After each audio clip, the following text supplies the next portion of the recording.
Micodec ont réalisé un résultat bénéficiaire de 6 milliards de francs CFA en 2021 grâce aux épargnes et crédits accordés à 377 000 sociétaires. Une performance qui fera l'objet d'une conférence axée sur le partage d'expériences en faveur des acteurs économiques le 14 avril prochain à Brazzaville. C'est ce qui ressort de la conférence de presse organisée le 11 avril par le directeur général des Micodec qui a évoqué les points saillants sur lesquels sera focalisée cette journée. Elle réunira les ambassadeurs, les chefs d'entreprise et les experts en finance.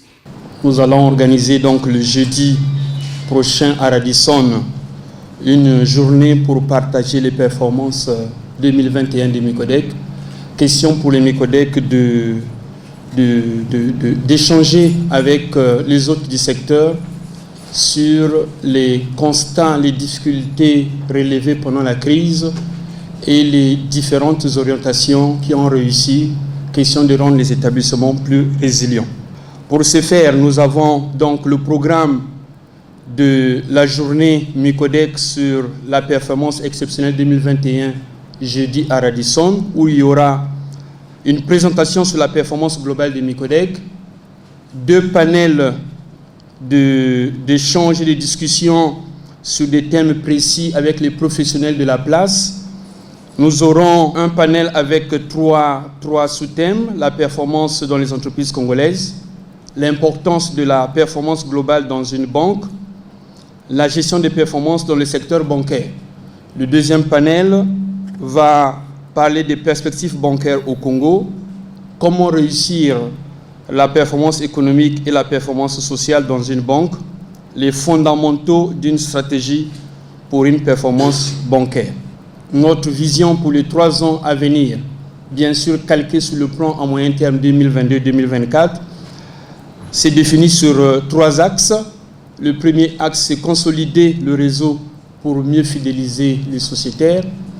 Le deuxième axe, c'est assurer la résilience de l'entreprise face aux différentes crises. Et le troisième axe, c'est renforcer la capacité institutionnelle. La conférence sur les performances managériales des Micodec permettra de booster les acteurs économiques.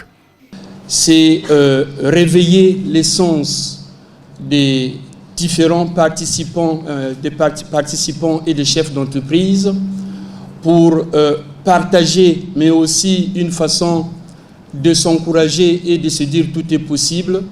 Tout est possible quand il y a des difficultés, on peut les transformer en opportunités. Et nous voulons partager notre expérience, discuter avec les acteurs économiques de la place, discuter avec les chefs d'entreprise, parce qu'on pense que ce n'est que comme ça qu'on peut partager notre expérience et nous aussi recevoir des autres, bien entendu, car chaque cas, c'est un cas particulier dans la gestion des entreprises. Le directeur général de cette entreprise de microfinance est revenu sur les stratégies élaborées pour atteindre les objectifs fixés malgré les crises financières et sanitaires. On est parti d'un passé. De ce passé, nous avons une expérience. De cette expérience, nous avons tenu compte de l'environnement du Congo et du monde avec les clignotants qui venaient depuis 2016-2017, la crise économique et financière. Des clignotants de cette crise économique et financière s'est ajoutée la crise sanitaire. Donc, la succession de ces crises, chaque fois, on se posait pour prendre des mesures adéquates. Et c'est la conjugaison de toutes ces mesures au niveau de chaque crise qui s'est posée à nous. C'est la conjugaison de toutes ces mesures qui permet aujourd'hui d'atteindre les objectifs que les Micodec n'ont jamais atteints depuis son existence. Créées en 1984, les mutuelles congolaises d'épargne et de crédit comptent à ce jour 45 caisses locales et points de vente sur le territoire national. Ce réseau entend relever encore des défis sur la qualité de ses prestations afin de satisfaire davantage les sociétaires.